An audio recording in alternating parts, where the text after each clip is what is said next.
We'll go around and do some introductions of everyone. Everyone say their name, what year they are, staff, faculty, anything like that. Start over here. We'll start here. Awesome. Management on the marketing and sustainability. Okay.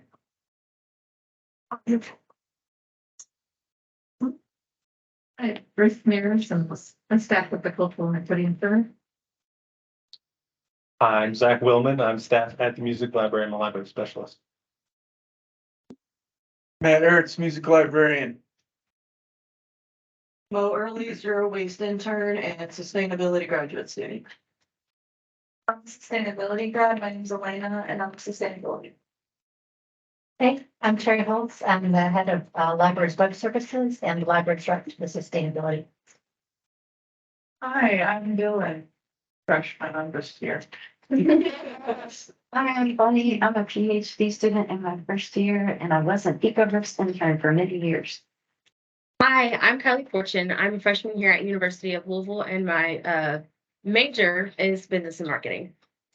Hi, I'm Madeline. I'm a sophomore here at UofL and I'm a business admin major.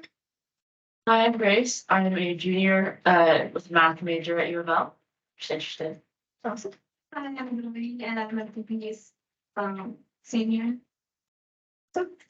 My name's Chelsea. I'm a senior undergraduate in geography and sustainability, and I'm an EcoReps intern. And here we have our speaker. My name is Leo Mellen. I am an undecided business major most likely going into computer information systems, and I am a sophomore. And I'm the one who will be giving this talk about mushrooms and mushroom cultivation. Hello, it's a pleasure to be having you guys. It's a crazy turnout. Thank you so much for coming. And again, thank you, Brian Barnes, for giving me this opportunity to talk. It's very exciting to be here with you all. And let's get started.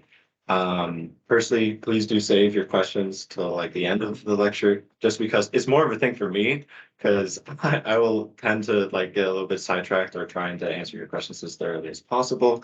So just to make sure that we actually are able to get through all the lecture, please hold off. How do I get this to be? Is this going to be just live streaming this and not being on that? Yeah, if you don't mind to upload the PowerPoint after the presentation, then okay. I can. That is totally fine. Okay, so sorry if you're online, because this is going to be more of a vocal discussion. PowerPoint is more of just imagery and then also just me elaborating on the things. So the cursor will be helping as a guideline for helping explain certain things. But yeah, so let's get started. Firstly, this is a introductory into the world of mushrooms. This is not a hyper in-depth lecture because it's supposed to be for people who are just interested about learning more about mycology and more specifically about mushroom cultivation in that process. And then I'll also be debriefing you guys off of the current research and science that's being done with multiple interesting areas with sustainability and clothing and foods. So yeah, let's get started. All right. Oh, okay, so who am I? I am this random business major who for some reason knows stuff about mushrooms. That's basically pretty much it. No, I've been growing plants throughout my entire life. I have around like at my father's house, we have a community garden that we have multiple fruit trees, vegetable trees. I specialize with typically flowers. I have like 30 different orchids. I have all these things. So I've been basically fiddling with plants my entire life. And I've also been working with UofL to actually be growing mushrooms. I am specifically working on trying to get into the more sustainable side of, that's really what my interest is in sustainable building materials. So trying to make affordable housing using this. So that's where I'm really interested in. But I'm also growing mushrooms because to do the building stuff, you need a lot more money. Like that is where things get a little bit more pricey. But I really would love to be doing some more like social media stuff. So I have these like two little characters. These guys part to what I'm working with some of my artist friends is designing very educational and child-friendly ways of educating people on mushrooms and sustainability. So that is a working project. Those are some beautiful oyster mushrooms that were absolutely delicious. So this all really started from the worst Christmas present I've ever received ever. Like, and this is like truly terrible. So this is so there we go. Okay. This is just basically a rendition of it. Okay, so picture this. I am 12 years old. It's a beautiful Christmas day right before the Christmas morning, and I see a massive, I mean, like more than half of my height. I'm like a tiny little kid, and I see this massive cardboard box. If you're a kid, right, you're saying this huge box, you're like, oh my God, I'm getting like a console, a computer, a huge race car, or ginormous teddy bear, or something like that. So excited. I'm like, oh, this is so sweet. Santa's really putting one in for me. I'm so proud. And so then Christmas morning arrives, and I open the box, and surprise, it is a box of dirt. It is literally a box of dirt. My heart sunk. It literally was just like Santa really just gave me the equivalent of coal. It was so terrible. And my dad, you can now guess, he's a scientist. So of course, this is something that he would be like, oh, this is great. But to me, as a 12-year-old child, I was like, oh my God, this is the worst thing ever. And you take little things that were miserable and awful and you make it into something better. Actually, what this box of dirt was actually it was substrate for actually a packaging product that a company called ecology actually sent to my dad because he wanted to buy it because he found it to be interesting. So at the time, this was 7 years ago, ecology was lesser known. They are a company stationed in Green Island, New York. And they are, I would really label the main pioneers for mushroom research when it comes to making different kinds of materials out of the mycelium, which is the main organism for mushrooms. Very interesting company. They this product really was actually making building materials. So these are mycelium bricks. They are a very interesting material to be working with because they take only 2 weeks to grow. And you can make them in any different shape. And we'll be getting into the nitty-gritty of it later on. But you basically got me cool cement fractal. So I actually used it to get an A on my science fair project because I made cool bricks. I actually made a little chair. Of course, it biodegraded over time because I didn't do it properly because I'm a 12-year-old child, but it was great. It was really interesting. And that really sparked my interest of this is a really interesting material, right? This only took 2 weeks to grow. They used a complete bio waste that no one is going to be used anyways. And it really just sparked my interest into the fascinating world of fungi. So now let's actually get into the rest of the lecture. Where are we? Okay, so this is what we'll be talking about today. We're going to be talking about the life cycle structure and ecology. That's just making you understand what the hell we're even talking about. Then medicinal usage, I'm going to be covering really 5 or 6 most important mushrooms are really like that are really beneficial and have the most clinical trials and research done with them off of their health benefits. And then this is where the last 2 are really where we're going to be going more in depth, where we're going to be discussing about the cultivation processes, outdoor versus indoor, different pasteurization methods, and then we'll be getting into cool science. Okay, so what are fungi? Fungi are part of, or one of the 5 kingdoms of life. They are an entirely separate branch. What makes them very interesting is, well, they can span from simple single-celled organisms to multi-celled, really complicated things. And there's a vast variety of them that are very different. So yeast to mushrooms and stuff like that. And also they've existed for over 1 billion years, which is kind of mind-boggling. They were one of the first things that were conquering land when the earth was being formed and stuff like that. And as you can see that little, you see that little dirty blotch right here? So this is actually a very, very important discovery. This is one of arguably the oldest fossil documented. This is around 800 to a billion years old.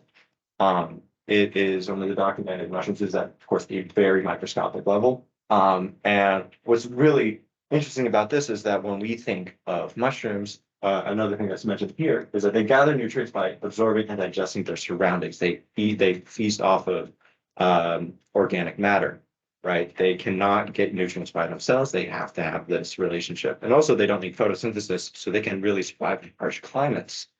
So this is really interesting because they're like, okay, plants didn't exist then, right? Plants existed around 450 million years ago. So this was existing prior. So what did they exist off of? People are really speculating off of bacteria, and they were just like fending for themselves and really just gathering the nutrients from raw land and resources. So this is kind of crazy.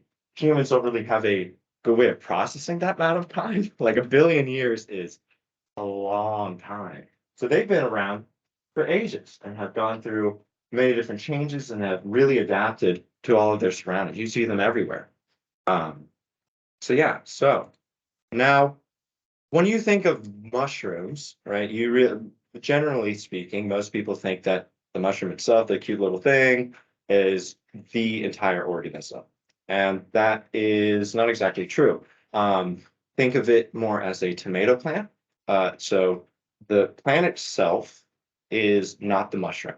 The mushroom is the fruit, is the tomato. Okay. The plant itself is called mycelium, which is this cool root-like system. It is not a root system. It is a root-like system because this is more like the central nervous system. It honestly looks very similar to neurons. If you've ever looked at the inside of brains and stuff, and it's this vast web-like filaments, which are made up of hyphae. Hyphae is just a way of describing all the little strands. They are single-celled to multi-celled filaments that travel, that send nutrients in between all the stuff and also to other plants. And they're basically a way of communication and really just make up this mycelium network. So the mycelium, the big white stuff, is the mushroom. That is where 95% of its life is going to be, and only in certain conditions where the weather's perfect. Oh, it's nice and rainy. Oh, it's perfect. Let's go outside, or we're going to make spores to then spread our seed. It's not actually seed. To spread our hyphae to make more mycelium to continue to colonize. For now, this is just two pretty straightforward life cycles. The one on the right is a little bit more in depth, but honestly, the one on the left gets the job done. And I think it's honestly a bit more effective at showing what is predominant in the life cycle. It is majority spending its time as mycelium. And the other thing is that mycelium is massive networks. Like in Oregon, which is where the largest documented mycelium network of honey mushrooms is around 8,656 years old, right? It spans thousands of miles. It is this huge network. And you see these little mushrooms, you're like, oh, it's a separate thing. No, it's this huge beast. So what they do is that mycelium will continue to grow if it has nutrients and space. Okay, that is an important thing to note, is that it will literally continue to grow infinitely, practically. Right, if it has those requirements, it will continue to grow. So only when it is fully colonized something or has prime conditions will it try and make fruit, the fruiting body, which is the mushroom, to then try and spread its spores. So what it does, if we look at the bottom part of the right, so I'll move this right here. So these are like the little seeds. There's the female and male, the hyphae are just really small, again, filaments that kind of connect, and then they start making the mycelium network. They're trying to find resources and stuff like that. Once they establish, they then make a hyphal knot. Think of it as basically a wart, honestly. It's just a lot of them just congeal into one little node where all the nutrients and conditions are the best. So they will selectively choose these little areas to bear fruit, where then you see a little tiny mushroom, and then every single day, it's going to be doubling in size, and then it will then release its spores. So pretty simple life cycle. It just is existing, full conditions, and then it goes away. So let's do a little guessing game here. Now, as we all know, there's thousands of different kinds of mushrooms, and identifying mushrooms and foraging mushrooms is honestly kind of a difficult task if you don't know what the hell you're doing. So if you think that A is edible, raise your hand. Or do you think B is edible? Okay, so let's go with A. Will you eat A? Will you eat B? Okay, good. 'Cause- We don't know what poison. So if you eat A, you die. No, you will not die. You will actually just get severe food poisoning and you will crap your absolute pants. And it would be like one of the worst experiences, as you really thought you were eating a chanterelle mushroom. You were not. You were eating a mushroom that looks quite similar to it, which is called the jack-o'-lantern mushroom, which is a cute little mushroom. What makes it, why it's called the jack-o'-lantern one, it is orange, it looks like it, but they also glow in the dark, which is, there we go. They glow in the dark, they have like a slight green hue, which is quite interesting. So now there's more extreme cases, right? So like there is the death cap mushroom, which looks very similar to what's it called? It's like this straw. Anyways, they're both white little mushrooms. They look exactly the same, except death cap mushroom will literally give you kidney failure. So you got to know what you're actually doing here when it comes to identification. Can this go backwards? It can. Okay. So when it comes to identification, I am not a forager. Please understand that. I have never foraged mushrooms. That's so awesome. I'm so proud of you. I have the memory of a fruit fly. I could not do that. I would never trust my judgment.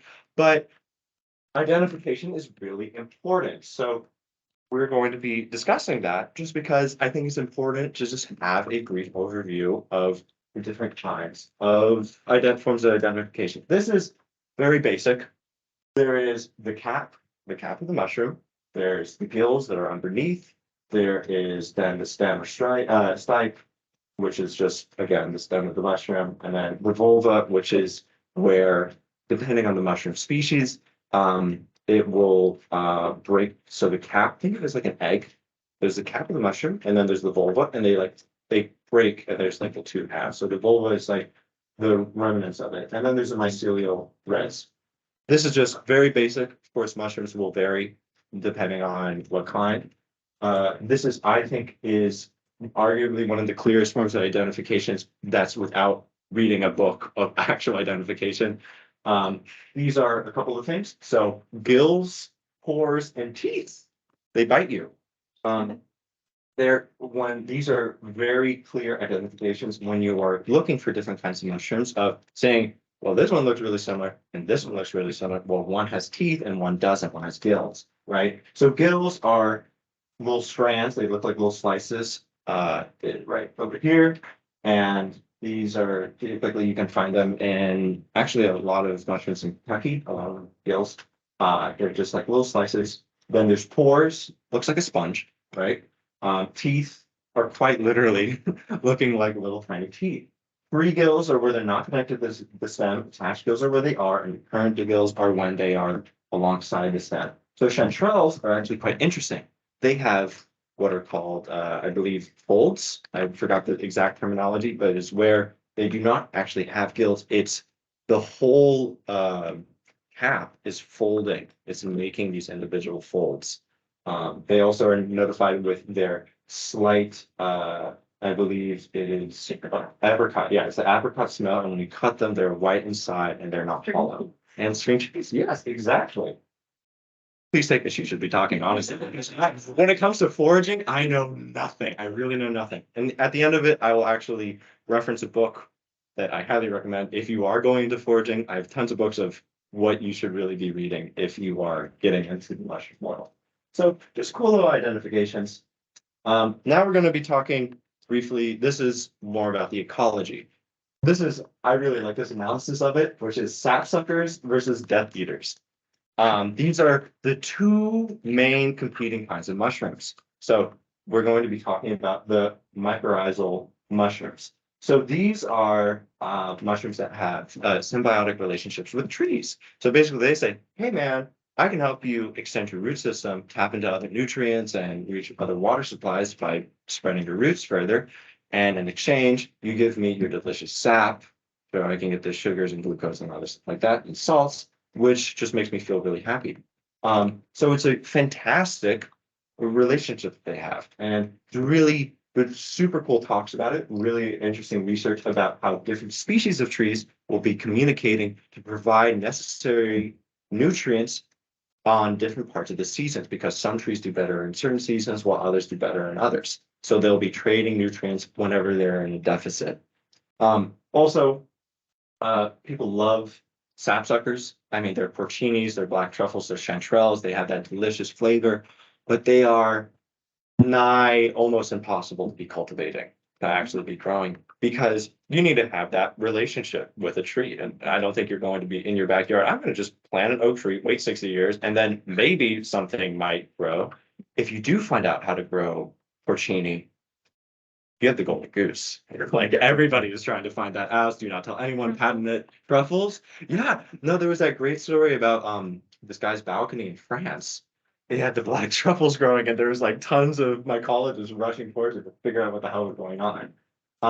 But very interesting system that they are able to communicate with trees. They do these exchanges of resources, and they really supercharge trees. So forests are mainly dominated by these now. Because they have such a good relationship. They're literally increasing their longevity, increasing their amount of growth that they can have per year, and are just increasing the survivability. So the forests just get significantly more bountiful. Now, this is where we're talking about the Death Eaters. These are really were the original kinds of mushrooms when they were just fending for themselves and they didn't have the symbiotic relationships. They were just living off of decaying organic matter. Now, these mushrooms are also incredibly beneficial. It's not like these are bad. They are able to break down organic matter, spread the nutrients into the soil, and are able to decompose large trees that have fallen. They're really great. The reason why they're in competition with sapsuckers is because of nitrogen. Nitrogen is something that sapsuckers cannot get on their own by the symbiotic relationship. They have to look for it in nature. And Death Eaters, they're on dying things. Dying things release nitrogen into the soil. The animals do it all the time. And they also are not reliant on their symbiotic relationship. So they are just able to, boom, I'm able to grow here. So they hoard all this nitrogen, and then the sapsuckers are trying to like grab it, and they're like competing with each other's. Death Eaters are doing really well because of humans, because we have fertilizer. Fertilizer is literally, it's basically you're giving PCP to mushrooms and they're going absolutely crazy because there's so much nitrogen. So Death Eaters go crazy, and also we're cutting down trees. So it makes it harder for sapsuckers to exist.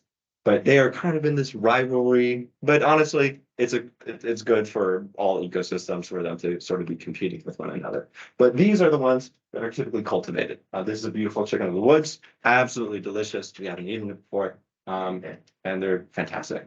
And yeah, these are just the two real competing groups.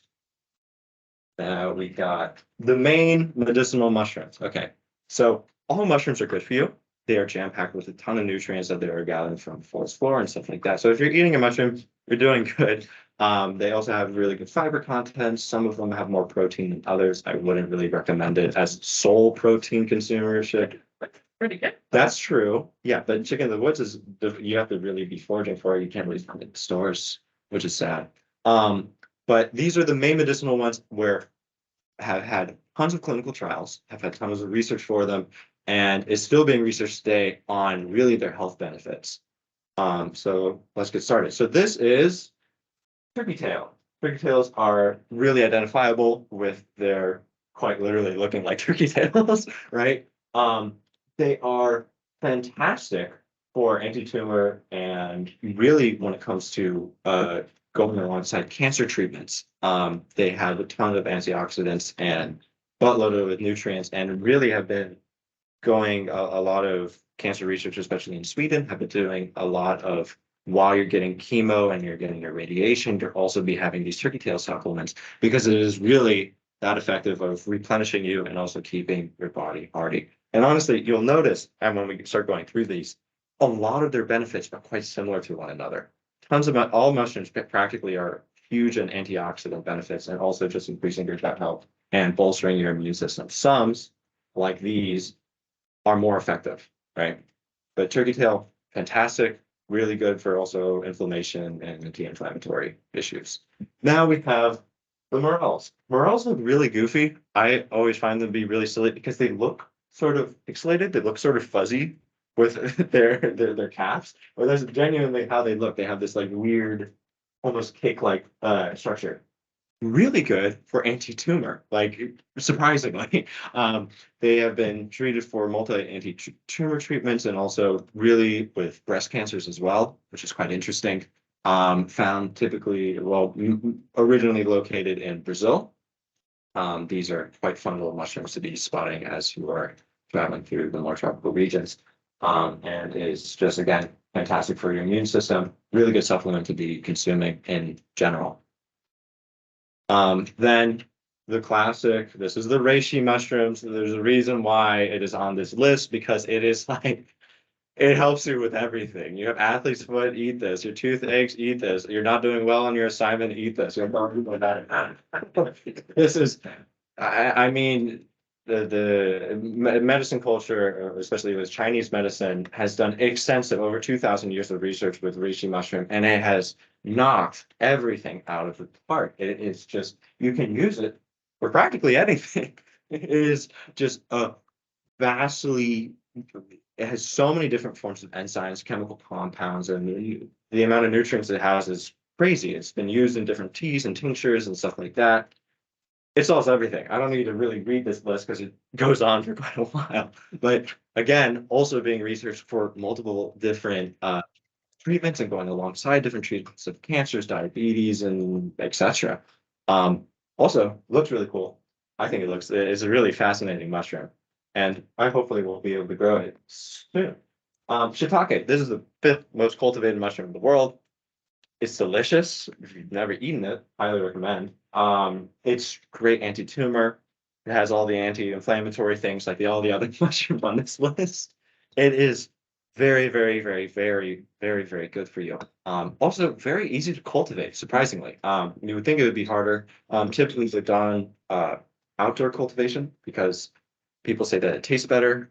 Honestly, I think it depends on your substrate. There's a lot of arguing about this, but super good. Honestly, a superfood. Definitely recommend having it with anything, really. It tastes delicious. It pairs with most foods anyways. Now, cordyceps.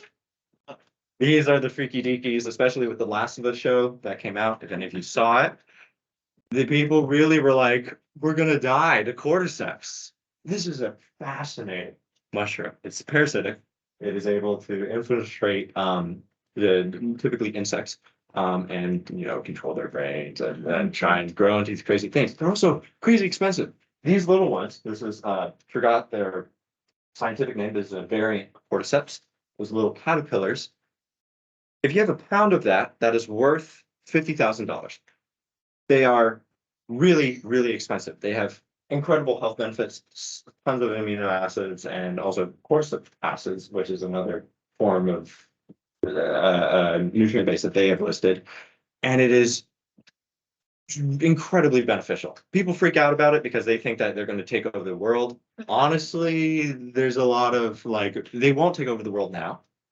But with global warming, they might adapt to the increase in temperatures. And if it reaches to the same temperature as human skin, you might be turning into a weird, freaky zombie. But I don't think it's I think you're fine.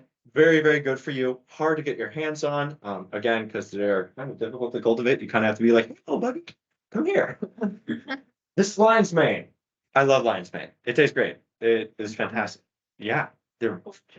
No, it's fantastic. There's different varieties. These are more of, also, these are teeth, right? These are the teeth we were talking about. The bear's tooth. Yes, that's a bear tooth variation. Then there's also the starry one. I forgot what it's called. Yeah. What's really the defining feature of this is this neuroregeneracy that is being used to be treating Alzheimer's and dementia. That trait is very, very interesting and is still being researched today. It is fascinating on how it's being able to go about that kind of treatment. Also really recommend as a supplement, neuroregeneracy, got to keep your brains in general good to have. Okay, here we are. Now we're getting into cultivation. This is my bread and butter. This is what I know more about. And this is the flow chart. I completely took this from a fantastic book I love because this is, I find to be one of the clearest flow charts of the cultivation process. Firstly, you need to have the thing you're inhabiting, right? So that can be logs, compost, chips. It's just a substrate, really. If you're getting that ready, then that has to be pasteurized so that you make sure that there's no other bacteria that is growing in it. Then you have the inoculation and container filling, where you're just filling up containers, making it so much it can grow. And then the spawn run is describing it colonizing the substrate. So that means it's taking over all of it, and then it'll be ready to fruit, again, in ideal conditions. Then it completes colonization. Then 5 is where you're going to either, if you're indoor, you're putting it in a fruiting room. That is where the ideal conditions are to be growing and cultivating mushrooms. That's where everything is good. That's when the mushrooms start blooming. Then it matures, you harvest it, you let it rest. And if you have a good fruiting chamber, you'll get a second flush, maybe a third flush. That means you're getting a second burst of mushrooms. So you can get upwards to 3, 4, honestly. They'll be smaller each iteration, but still, it's good to have. So this is called spawn. Spawn is just a simple word of an easy way of transferring the spores and making it easy for it to colonize things. So typically there's sawdust spawn. That's typically for logs and outdoors type use. It's because you're able to jam pack it with that little pipette looking thing where you just like jab it into the log. Then you have grain spawn. This is typically used for indoor inoculation because the grains themselves are full of nutrients. That's why it's grown on grain, because it just makes it easier to just have that be colonized quickly, and then you can throw it into your substrate, and the mycelium will have a boost of nutrients to then colonize rapidly. Now, I'm going to be talking briefly about outdoor cultivation because it's very straightforward. Is this yours? No, this is not mine. I wish. My indoor one is honestly later in the slides. I show other examples of stuff, not exactly my setup, but very similar too. So this is outdoor cultivation. It's very straightforward. You get a log, typically freshly cut. You then drill holes into it. You stick it with spawn. You seal it with wax. And then you dip the ends in wax so it doesn't dry out. The wax is really just for it to not dry out. And then you sit it somewhere. You ignore it for a year and a half or so, and mushrooms grow, right? And then there's the mushroom beds, which is you get a pile of dirt. You throw some spawn on it, you put some straw on it, you get it wet, and then you ignore it for 6 months, and then mushrooms grow. It's a longer process, but you're able to cultivate some other more complicated varieties that typically do better outdoors. You also can get, people argue for stronger flavors as well. And also, it's a lot easier. This is super cheap. I mean, you're really just grabbing a plot of dirt and then just growing something. It's very effective. Honestly, recommend to new people if you're trying to get into it low costly. It just takes a long time, right? And you can't grow throughout the entire year. It's very seasonal based, right? Because the conditions have to be right. And it's just a whole lot of waiting. But the only real way you can mess this up is if you just go through the entire log when you're swimming it, you know? It's pretty straightforward. Now, indoor cultivation, the pros. You can grow throughout the entire year. This is not my setup. This is just a boom room, as they like to say, or a grow tent. This is just very cheap. Yeah, North Spore is fantastic. That's where I mainly get my spores. This is a very straightforward way of doing it. You're pretty cheap in this world. Can grow throughout the year. It takes up space though, right? Because you have to be doing it indoors, which is annoying. And if you have a house, you're not going to be like in the baby room. We have mushrooms growing. It has a lot more control. You can really control everything. But that means that there's a bigger learning curve, right? You actually have to know what the hell you're doing. And whenever it messes up, it's probably your fault. And it is a bit more on the steeper side, money wise. It gets pretty expensive. So when you're doing indoor cultivation, you could really have two paths. You have cold water pasteurization or hot water pasteurization. Cold water, we'll talk about hot water first. Hot water is really effective. Typically in big mushroom facilities, they use hot water pasteurization. That is where you just boil the shit out of it. Like, that's a simple way to put it. You just boil it, kills everything. It's really good. Except you need a pressure cooker. These things cost like $300, and that's like a small pressure cooker. If you're getting the industrial size, if you really want to scale up, you have $2,000. I don't think you do, right? It's very expensive. It's pretty quick, right? It takes around 2 hours to really pasteurize something. But the thing is that it's a little bit more finicky if you're doing this at home. You really want to be doing this in a lab space where you have gloves and all of that because we are full of contaminants, right? So it's a bit more iffy, very expensive. Cold water pasteurization, which is the method I do. There's different ways you can do it. You can do vinegar. Some people do chlorine. I do what is called lime, which is calcium sulfate, where you basically do a mixture of water, put some calcium sulfate, it raises the pH to 12, it kills everything that is like bacteria, and then you just let it sit. It takes like 2 days, okay, for it to actually work. Then you have fully pasteurized stuff. It's really hard to mess up, to be honest. You just put it in a bucket of water. That's the method that I really like using. As you can see there, that's the calcium sulfate. They're just measuring it. You smash it down there, ignore, and then you'll have it. This is a lot cheaper. Calcium sulfate, you can get like a bucket of like 20 pounds for like $30. Okay. And then you just need water. You need a big container, and then you're good. So these are two general methods that people use. It's also calcium sulfate isn't really harmful to nature. It's basically just a fertilizer. It's okay. I wouldn't recommend disposing it on grass or stuff like that. I think you should go through cleaning processes, and you can put it into mainstream water afterwards because it will be filtered. So don't worry. So this is just a quick bucket thing of I was doing bucket testings with different forms of hot water versus cold water pasteurization. These are my buckets. This was using the coffee grounds that EcoReps, over there, they have the connections with Honey Brothers and stuff like that, where we get the coffee grounds. Effective, right? This is using blue oyster mushrooms. These are typically wood-loving kinds of mushrooms. So they were like, this is good, this is okay. Then we have hot water. I did not have a pressure cooker. As you can see, there's some mold that was developing because there's some contaminants. I was using a really big pot. It's messy. It's a lot more difficult to use. And this is using hardwood pellets. There was issues with it not being too spongy. Maybe I put too much water or stuff like that, but it was a bit more complicated. Didn't grow at all well. Now, the actual hardwood that UofL offers because there's a big cutting service that they dump all the wood there. This is what we got. They all grew in the same amount of time. This was 2 weeks, all in the same conditions.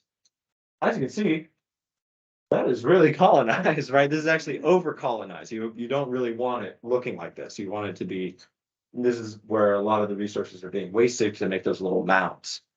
But as you can see, really effective, zero contaminants. And I mean, this entire thing was white, entirely white. That's what happens when you have fresh wood chips. This is taking completely free product and using it into the bucket formations. So different forms of substrate will affect different kinds of mushrooms differently. Some really like hardwoods, some honestly prefer coffee grounds. It's really varying. And also with cold water pasteurization, pH will also affect certain mushroom growths, but that's okay. You can grow mushrooms in pretty much anything, to be honest. You could grow it in a paper towel. You could grow it in buckets. You can grow it in cups. You can grow it in a McDonald's Happy Meal box. Like it will really grow in kind of anything with these gorgeous fruitings. But what you do need is that you need 2 weeks where you just put it in a dark room and you ignore it. So once you do the pasteurization, you inoculate, which basically means you put the grain spawn into the substrate, which is our soil, to say, and then you close it all up. You put it in a dark place. Really, the important thing is that it's temperature controlled. Temperature's not varying. You can do it in your basement. And then you leave it there for 2 weeks. So it colonizes the substrate, and then it will be ready for fruiting. That's where you're going to be needing a fruiting chamber. This is, I would say, the cheapest way of doing it, as if you want the most control. This is by using a Martha tent. This is just, I mean, it's a pretty obvious. It's a tent with shelving. And what you're going to be doing is putting a humidifier, and then you have an air fan. That's a more heavy duty one. You can use a computer fan. You can honestly do it in a box. Computer fan, you have a humidifier, and then you have something to measure the humidity. That's what this is really showing here. So this right here is a humidity measure. This is a CO2 measure. We'll be getting into that a little bit later. This is our humidifier. So the humidity is flowing up because heat is rising. All the mushrooms release heat. So this heat is rising. This is where the fan is blowing air out. This is a negative air pressure. So all the air is seeping from underneath and then is leaving out of it. You know how much this costs? This will be costing around, this kit specifically is around $150, $200. So And it's, First Build has their fruiting chamber, Mhm. but I'm sure it's like really expensive. yeah, this is around roughly $200. That's Fairly cheap. Honestly, you could do cheaper by literally getting a plastic box, cutting it, fan, humidity thing, sensor, done. That's pretty much it. And then you would have a regular air exchange. So these are the important sensors. The most important are the CO2 ones and the humidity. This will allow you to calibrate everything. These are fantastic. This is all Inkbird stuff. I highly recommend these. They are great. Inkbird allows you, so you see the plug right here, you're able to plug in your humidifier to it. And what this is basically saying, this is the max. And then this is what it currently is. If it exceeds this, it will turn off the humidifier. And then it will then go down to the regular temperature you want. And then if it goes down by what you want as the min, it will then turn back on, and then it will go above the max, and then it will go back down. So it's just keeping it in your little threshold. And that really allows you to control most things. The CO2 is because mushrooms breathe, right? They release CO2 and there's containers. So basically when you have a grow tent, so you go backwards, that's like 3 guys in a tent are like, they'll start to suffocate. I swear, they really will. They won't grow properly. So you need the humidity. So the CO2 is then hooked up to the fan, where the fan will shoot out all this loaded CO2 air and then bring in fresh air. So then it's being filtered, so you're getting the oxygen. So those two are really what you need. Temperature doesn't really matter, because if you're doing it in your house or in a place that's a controlled environment, you already know typically what the temperature is. It's helpful, but these two I would highly recommend. And if you were to only get one, this is really all you need. Because what you could do is set a timer. You could have a time program with your fan to just turn on every hour or so. And that would honestly be good enough. The humidity is really the most important. And then you can have a negative air pressure or positive air pressure. Positive is where it's blowing up. There's so much air in it. Negative is sucking. It's sucking the air out of it. Typically, we do negative pressure systems because mushrooms release spores. Spores are not good to breathe. You can get mushroom lung. It's not good. It's actually dangerous, especially with oyster mushrooms, which release a ton of mushrooms. Basically, if you're doing with a little grow tent, that's not really going to be a problem. It's when you get really big. I still recommend using a mask if you're going to be entering into fruiting chambers, because it's important. Now, these are some bigger rooms. So this guy down here, Southwest Mushrooms. Very informational videos off of mushroom cultivation. And fruiting chambers, when you get into the bigger stuff, look really different. Okay, they look completely different from one another. My fruiting chamber is 4 feet by 9 feet. So it's a more lengthwise one. I can get roughly 50 to 100 buckets in there if I'm running at max capacity. I've yet to really be practicing at that level, but that is something you can do. And these fruiting chambers can every week be pumping out hundreds of pounds of mushrooms. These are huge. So typically you get a tent, because that's easy to transport. You don't have to pay rent if or as much rent if you have to get a warehouse or stuff like that. Some people use shipping containers, which is really interesting, but tents are really good. This one I can tell is VivoSun because that's the one I have. I can tell by these green bars. I do not recommend VivoSun as a tent, even though it's cheaper. There are some flaws with it. I think that these guys use gorilla tents, which are more expensive, but really, really effective. I would recommend, honestly, starting out with a Martha tent. And then really when you're, I don't know, eating mushrooms every 2 minutes, because you're getting so many mushrooms, then you can start going to this, or if you're trying to actually sell mushrooms. All the tents are different. Typically, you get stainless steel ones that have holes because tons of humidity is in here. I mean, like 85 to 95% humidity. It's like a rainforest. So the water needs to drip down. It's all going to the floor because it just accumulates on flat surfaces. That can lead to contamination, it can lead to mold because we're walking in there, right? You're just existing. You might fart or do something else, and then just everything's contaminated and it's all terrible. And on stagnant water, oh my gosh, it's bad. Typically they have blue lights or white lights. Mushrooms don't need photosynthesis. The light is really just a guiding thing. It's really just, oh, this is where out of the forest floor, this is where it's going to be fresh air. That's what they're really looking for, is that they're trying to get fresh air and have access to that. These people grow in bags, also a very reliable thing. It's pretty hard to have fully sustainable containers. That has yet to really be done yet because it gets really complicated. So typically people use plastic containers or grow bags. That's typically what people use. I use buckets. I literally get them from Comfy Cow. That's what I use. So again, we're just revisiting this. These are our steps. It is, you just prepare your medium, you then make sure everything's pasteurized, you let it sit for 2 weeks, you then in like 4 or 5 days in the fruiting chamber, you will get fruits. And then you harvest it, and then you could get a second flush. That's pretty straightforward on how that is now working. So that's cultivation as just a general nutshell of how this all works. Now we're getting into science. Okay, so this is the really crazy stuff. So COVID is able to make leather. Like, I mean, full on leather. I mean, it can say 60 meters in length and 4 meters in width. That takes 9 days to grow. That is insane. It takes around 5 years for a cow or pig to reach mature size that are going to be leather or even animal products, right? In 9 days, you're able to achieve that. Okay. It literally is just using hemp and just the regular organic substrates and is in 100% mycelium. So what you do is you just let it grow for 9 days. And what this is actually the stems. This is just the thick stems. So you're not actually growing the full mushroom cap. You're just pushing the mycelium up and it's making a thick layer of stem. It's all natural. It's just by doing some research and getting the perfect kind of mushroom. But you're able to make beautiful leathers. They come in multiple different styles.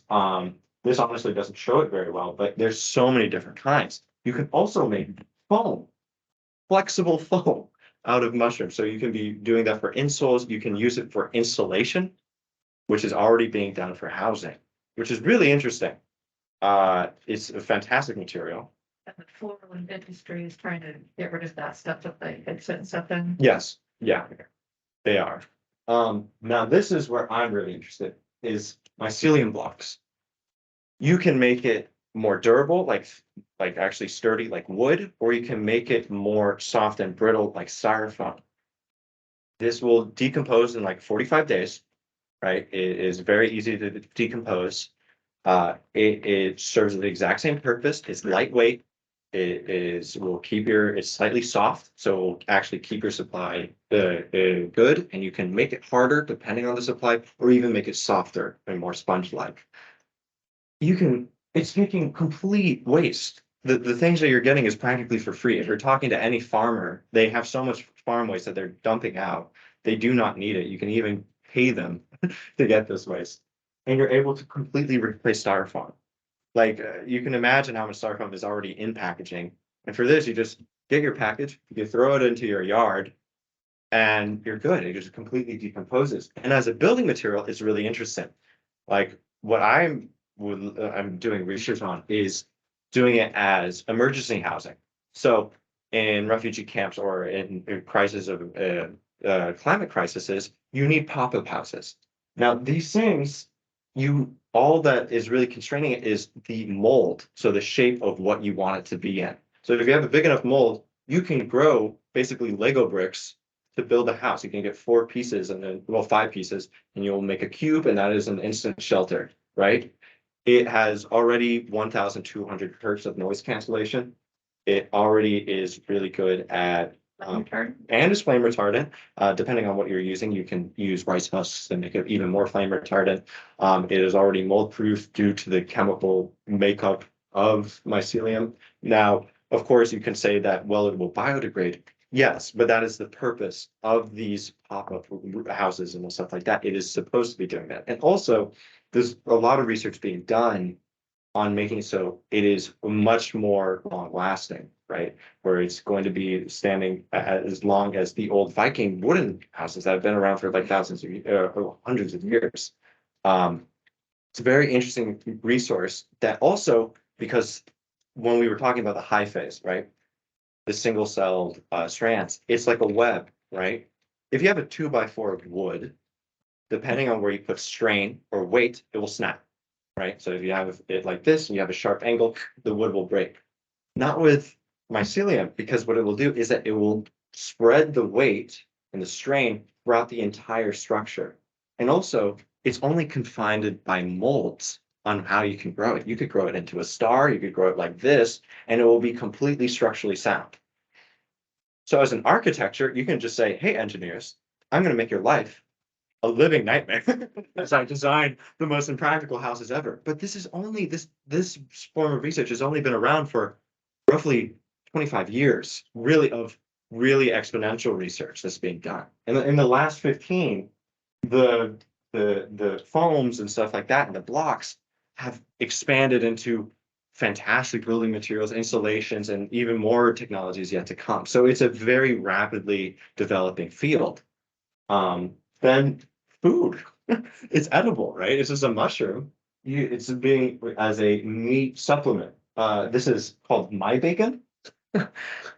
Reason why they actually decided to do bacon first is that was the #1 reason why people would not become vegetarian, is because they love bacon. So that is why they decided to go for it first. I have not had my bacon yet. I love bacon, so this might be my maybe it'll get me. But this takes it takes roughly a week to grow this. And I mean, you're basically able to get small steaks. I mean, I don't think it will be able to replace steak entirely, right? But really what they're fine tuning is just texture and mouthfeel, which is really just gene splicing and figuring out how to get the perfect form of mushroom, because that's really what they're doing. And then you're able to get these gorgeous little slices. You're able to make these forms of bacons, and honestly, to replace the whole industries, right, of fast, easy food, especially for soldiers or people who are in food barren areas. This is great. I mean, mushrooms take very little water. They have arguably one of the most successful productions, like crop yields per square foot, because they're tiny and they literally just make pretty much their weight back in produce. So if you are in arid lands or lands without resources, really, you just are, if you get a small tent and you're able to do it, you will be able to cultivate consistently a food source. So it's very interesting, these kinds of technologies. There's plenty more. Again, some medicinal wise, tons of stuff that's coming out as well. But these are, I would say, the main things, and the leading person is ecology. This is my resource of what I would highly recommend if you are really interested in getting into mushroom cultivation and exploring this. These are the things I would highly recommend. These are used, they have YouTube videos. Grow Cycle has like 50 to 60 online free PDF where you can just learn how to be cultivating everything. It goes in extensive details. They have tons of videos. They have tons of tutorials. Very helpful. Fresh Cap, pretty much the exact same thing. Very easy digestible content that explains it. Oak Spore, I like him because he's more DIY. He's really just showing you more interesting stuff. Southwest has the tent stuff perfect. He has so much useful information. North Spore, highly recommend of getting your spores there. They are consistent, they're high quality. They're also native well, they're also local, right? They're from the US, which is really good. But cultivate, always keep your eye out, and also for interning and stuff like that. Yeah.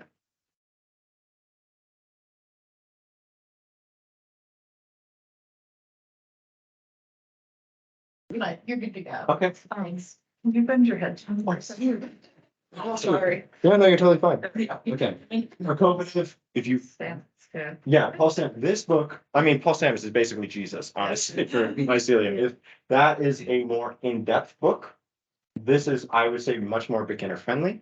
Highly recommend this book if you are wanting to research, and this is a beautiful, perfectly written. It makes me so happy. It makes it so easy to understand. Foraging, if you want to dabble and almost die while eating mushrooms, this is a very, very good book. I have a ton of mushroom growing friends. Highly recommend this book for foraging.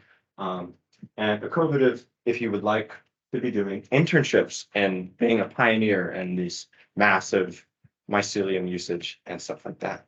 And that's kind of it. Thank you so much. It's my pleasure. Yeah, so questions, please go ahead, shoot them. No questions, everybody. Okay. You said you got your 7-step process from one of these books. Is it Yeah, one of so these? yes, it is organic mushroom farming and microremediation. Okay. This is a book I highly, highly recommend for this. He goes through all in depth through everything. It is very digestible, very easy to understand, and he breaks down very simply and also gets into more complicated stuff. It even has sections for each well cultivated and well researched mushrooms that you are able to get your hands on. Yes. Can you tell us more about your setup on campus? Yeah, so my setup on campus is a little bit more nitty gritty. I think, yeah, so these are some of my mushrooms. This is actually an interesting thing of showing what happens. These are the same kind of mushrooms. These are blue oysters. This is what happens when things go wrong. This is what happens when things go right. So what was going on here was that these mushrooms, I was not able to actually bring them into the fruiting chamber yet. That was yet to, before everything was fully calibrated. They were unable to grow in there. So what I did was I just literally brought it home and I was staying at my father's house as I was at university, stuff like that. So what was going on here was, one, there was too much sunlight. It was really harsh on the skin of these mushrooms. And then also lack of water. You could see some of the dehydration. And then there was also issues with some of the CO2 levels in this room. And blue oysters it's way too harsh. It was like in the middle, early spring, right? So this is right when the sun is really getting really bright. As you can see, it's like near a windowsill. You can't really see it here. So it was just getting scorched. These are beautiful blue oysters. This is actually, I had to move them into my house as well because it was too hot in the fruiting tent. Because where I was, I'm inside basically a warehouse where the temperature isn't controlled. So inside this fruiting chamber, it was just getting scorching hot. And mushrooms will not grow if the temperature isn't right. So they'll go dormant. The containers were completely healthy. Everything was fine, but they were not growing for weeks. So I had to bring them into my house. The conditions were pretty good. And as you can see, fantastic yields, right? This is a pretty successful flush in comparison. These are the same species. This is the exact same kind of mushroom. You can see oyster mushroom that's beautiful white. They have these darker bluish brown gray caps. Also are fantastic, by the way. If you have had mushrooms in stores, I can definitely tell you that either foraging or growing your mushrooms will taste so much better. It is a night and day difference. And then when it comes to showing my setup, I think let me check. I think I have like this hectic slide. Yeah, so this is actually a bit of a hectic slide of going into more in-depth like if you were more interested in more detailed things off of identifications for mushroom parts and body. This is actually what I had originally. I had a small warehouse corner full of stuff, full of crap, but I had a vision. I was like, oh my God, this is going to work. So then what I was able to do was I make this inside grow tent. This grow tent is quite, this is again, 9 feet by 4 feet. This is just the inside of it. The outside is just, it's a box. I don't think you really need to see that. As you can see, I have shelving. There's a narrow space in between these. But again, stacking wise, this will be producing 50 to 100 pounds of mushrooms a week. If I'm actually getting this effectively run and or consistent, it will be churning out forms of mushrooms. I have connections with multiple different catering services, Wilshire Pantry, multiple restaurants in Louisville, and also medicinal clinics that are really wanting my lion's mane and shiitakes and reishi mushrooms that I will be growing in the new space that I'll be getting, because I haven't been able to grow anything in like the past 4 months because the space was in debate of if I was going to be translocated. And I didn't want to be growing mushrooms and then being like, oh, you have to move now. That would be terrible. It wouldn't go well. But these are the comfy cow buckets, if you can recognize them. I have, because of how, if you can see here, so you see this this weight here. This is a measuring weight for you can measure containers that you put on top of it. It is, if we expand this space out, it would be about right here.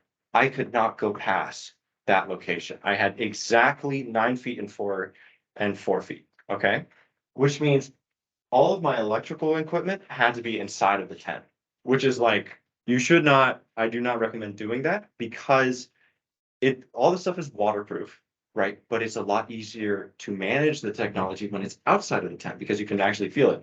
So I have this crazy like wires that like on the roof, I have the extension cords covered and like was it like tubing so to protect it from water stuff that is hanging by the ceiling and is all dangling and stuff. So it's a crazy setup. So I'm very happy that I'll be getting a larger space because then I'll be able to put that outside. Everything will be able to be managed. So sorry for not showing you like how extensive and detailed everything is, but I mean, it's literally a small corner. I have a small corner that I'm able to just grow stuff. Yes. This is only very slightly relevant, but how do you get your comfy cow buckets? Because I might need some for growing things. I just asked. You didn't walk up and ask. "Hey, That is exactly what I did. I'm just like, Did you have to? Oh, they're throwing the buckets out. I really just asked. I said, hey, also be resourceful. Don't like, you should not be shy when approaching people. You gotta, because comfy cow, like it's such a good resource for bucket wise. I actually have some plant buckets that I got from them because I just take it on. There's always be like, hey, can I have this? They might say no, but who cares? It's all good. Yeah. Any other questions? I wish you luck. If you need help growing stuff, just contact me. I can totally help you out with that. Yeah. Questions? Yes. You go ahead. You mentioned that like for the building materials Yes. that I don't, you also mentioned how they biodegrade. So how do you prevent that for Yes. building materials? So that is really by the process of actually producing the building material. So what you do is you take the mushroom block. So remember when we were talking about how it takes 2 weeks for it to fully colonize the substrate? You are taking it at that moment when it's fully colonized. You're then putting it in an oven, baking it like gingerbread cookies, basically, so nothing else can grow. Okay. Then what you do is you compact it, you pressurize it so that it becomes a condensed form. The more you pressurize, the sturdier and more solid it will actually become. Now, for making it so that it does not biodegrade, that is mainly coming through chemical sealing that you can be applying on the outside. So it's basically like a thin resin almost. That is still being researched to this day because people are like, it has the tensile strength, it has all of this, but how do we keep its longevity, right? So people are really exploring the different forms of resins you can be applying that are still able to preserve it without affecting its tensile strength. That's still being researched. There have been buildings or structures really built. They haven't been actual buildings because they've been art exhibits. They've been like these, they're showing all the coveted partnerships making these huge structures. And they've been able to stay for 2 months where they had no ceiling whatsoever. Now, of course, I'm not saying to build a house with 2 months of ceiling, but resin technology is very interesting. I have also in here a very, hold up, it's.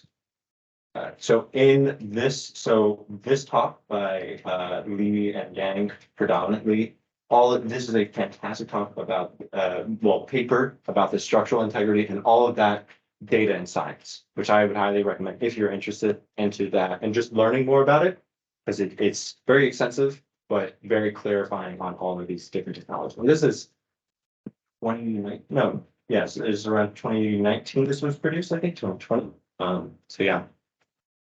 Any other questions? Yeah, Do so you have any plans in the future or any tours or? Yes. event? absolutely. I didn't really think about doing that prior because it's like you walk into a shed, I'm like, hey guys, here you go. But with the new space, absolutely, because what I'm going to be doing is also liquid culturings. I'm going to be doing having like petri dish culturings and stuff like that, which is where you're able to get specific strains of mushrooms and really fine tune so you get perfect ones. So, and also this space is, I believe, around, if I remember correctly, it's like 15 feet by 15 feet, so it's a lot more spacious and there'll be a lot more room to go in depth and showing stuff. So absolutely, I would love to. Yeah. Awesome. Yeah, go ahead. Yes. That shed. You tried to throw aquaponics for a while. Yeah. It was horrible. It was so bad. Yeah. Trying to build anything in there. So props to you for building it in there. 'Cause I did not have it in. Yeah, no, it took a little bit. It was a lot of just muscle to just move all this stuff out of the way. Yeah, no, it was intense. Where's your new space? New space will, well, I do not fully know if it's fully confirmed. That's still being in the works, but it will be in the basement of UPA, so right by A Johnson. So I will have just like a small little basement space, all secure, temperature controlled, air conditioning. Oh, yeah. Because I've been working with no air. I just like walk in there, I'm sweating like crazy. So yeah, no, it'll be just right there. Yes. Yeah, I was gonna volunteer if you, I mean, because I find so many wild mushrooms, if you need like Please. pictures. Yes, absolutely. I can find like everything. I'm up to over 300 different species of mushrooms that I found in the Louisville area. Yeah. Did you see the massive mushroom that was right? Yes. Sorry, and what's, was a fire hazard for them to be out there in the hall? Oh. Guys, you think to the room song? Yes, of course. Yeah. Yes. And, sorry. Here, there's the chair here. This will be the day the fire marshal. Yeah, no, it's totally fun. No, I would absolutely love for that. That would be incredibly helpful because I'm very interested in, because I have never gone foraging and I'm also very bad at identifying. That would be fantastic. I would greatly appreciate that. Thank you so much. Yeah. Any other questions? Yes, Would I be able to talk to you? of course. No, I'm not gonna just disappear. Okay, thank you so much. Yes, yeah, I of know some course. interesting mushrooms and I was like, whoa, like, I didn't know any of this. It's a lot of information. I'm sorry that I just like, it's talking just. And I wanted to say at least. Glad you enjoyed it. That I. Yeah, thank you so much for coming. It's been a pleasure. Thank you so much if you were online. Thanks for your lunch. No, thanks for inviting. Program, yeah. Yes. Begin the PhD. Yes. Will be involved. And also there will be the fun part of it as well. Yeah. Thank you so much. We're still being here. Holy, this is good. It is no good. That's the good bread. But, you know, I think I went to high school session. I don't remember. Really annoying? Was it- Yes. Yes, look at that. It was like, I know this person because we're looking exactly, you know? I was like, Sorry. I read your name and I'm like, I already considered it right now, but I totally knew it. I need to go to a bunch of things. Yeah, I saw that and then like, the trivia. Nice. I would love to, I'm very excited to actually get into new space because. So that's a whole stressful. It's not. It's the side of it. But tell you what, you're able to get a spawn Said the. for 30 bucks. I know And you that's know. for 230 pounds of substrate. Hey, Around 10 pounds of substrate will make 1 ton. I didn't want to say so. I but I. $8 depending on where it's taken. I know that. You're getting. It's insane. It's like Go to Mountain, there's nothing else to do.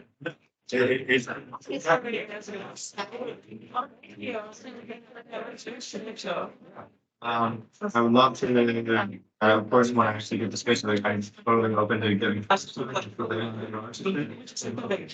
I'm gonna try to find this, I'll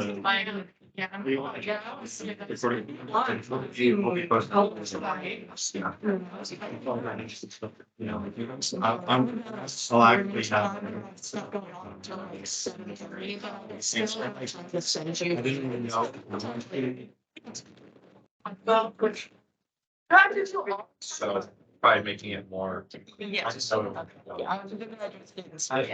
A lot of it is just me explaining things, but. Thinking about. Yes. Yeah. Hello? Do you